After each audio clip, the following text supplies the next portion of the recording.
Learn all the mortgage steps and how to qualify by watching this video and give me a call. Hey, this is Chris the Mortgage Pro. I'm going to show you the 13 simple mortgage steps to firing your landlord and buying your own house.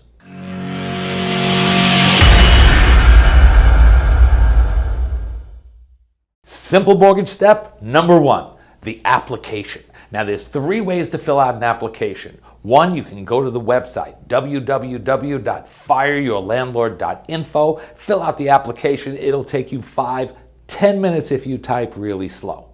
Or way number 2, if you're not really comfortable on a computer, call me up, we'll do it over the phone, I'll type it in for you, I'm going to ask you the questions, I'll make it really simple.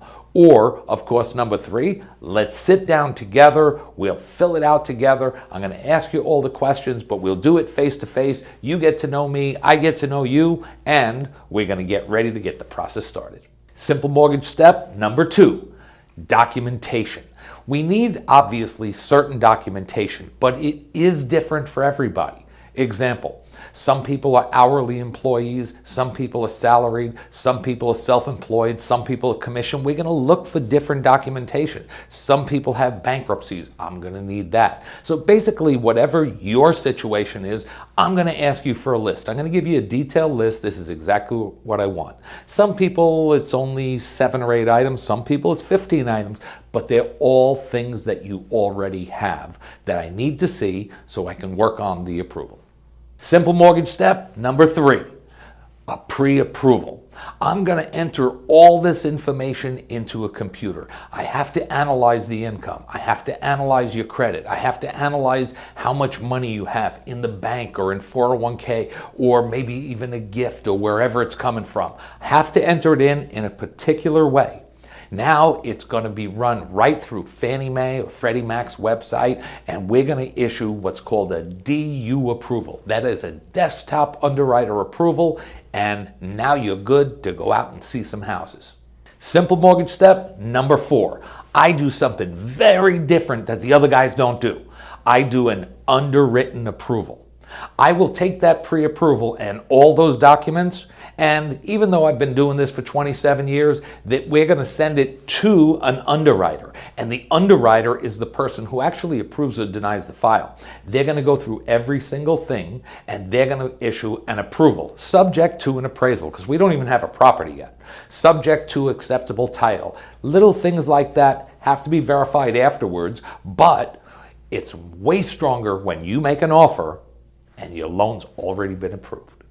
Simple mortgage step number 5, go out and see a property, and once you decide, hey, this is the property I want, you're going to sit down with the realtor and he's going to write up the offer and make the offer. Now I'm also going to get involved because my job is to try and get that listing agent to also accept that offer. The real estate agent, your agent, is trying to do the same thing, but I get to call up and say, hey, I already have a pre-approved buyer here. See, that's super important because what they really care about is how fast am I going to get paid? Is this deal going to close? And if it's already approved, hey, you're 10 steps ahead of the game. The other guys don't do that. Simple mortgage steps number 6, offer accepted.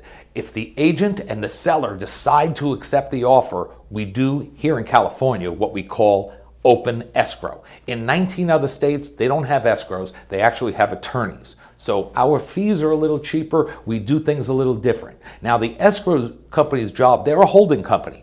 They're going to look at all the paperwork, they're going to be the ones gathering the money and controlling the money and make sure everybody gets what they're supposed to get. And they're going to issue escrow instructions to both sides, you do this, this is what everybody has to do, and they coordinate the whole file. Simple mortgage step number 7, disclosures.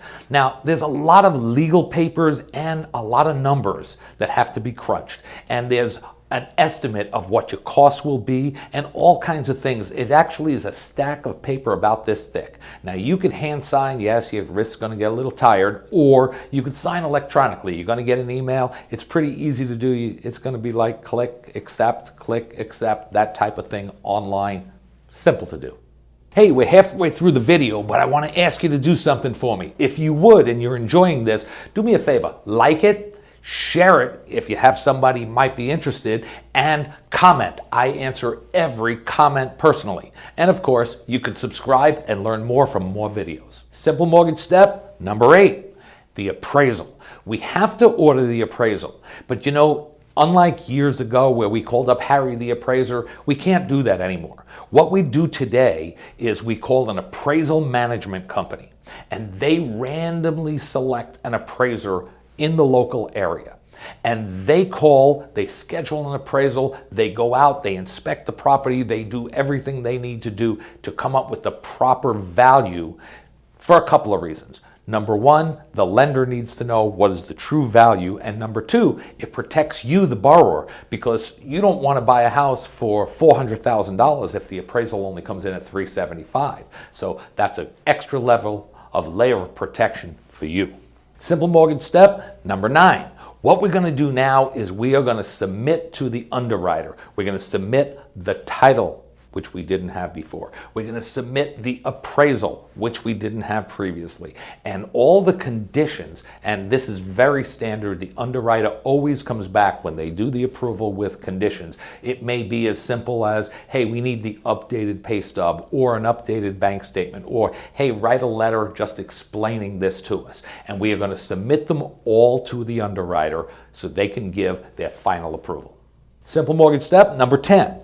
This is called the CD, the closing disclosure. We need to do this so that we can start the closing procedures. Now, the closing disclosure is going to have pretty much the final numbers. This is exactly how much money your closing costs are, the rest of your down payment, all the little details. It's going to have all those final numbers. You need to sign that paper as soon as you get it. Simple mortgage step number 11, signing the actual closing docs. Now, these documents contain exact numbers. This is what your payment's going to be. This is how much your taxes are. This is how much your homeowner's insurance are. This is what your interest rate is. Nothing is going to change from here on out. You sign those documents, and they're going to be about an inch thick. These must be hand signed. These cannot be signed electronically. So they have to be signed in front of a notary, and the notary will usually explain, if you need to, what each page is and whatnot. Because again, there's 100 pieces of paper or so that need to be signed.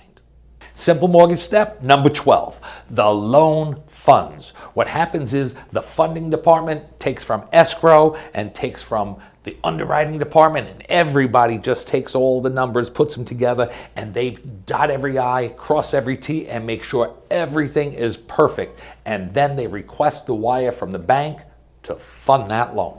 Simple mortgage step number 13, the loan records. What that basically means is the title company has taken that paperwork, the deed and everything else, and brought it to the county, and the county has stamped it, and they said, it's your home. And this is a bonus step. It's number 14. You have officially fired your landlord. You do the happy dance. You are a homeowner, and no more renting for you.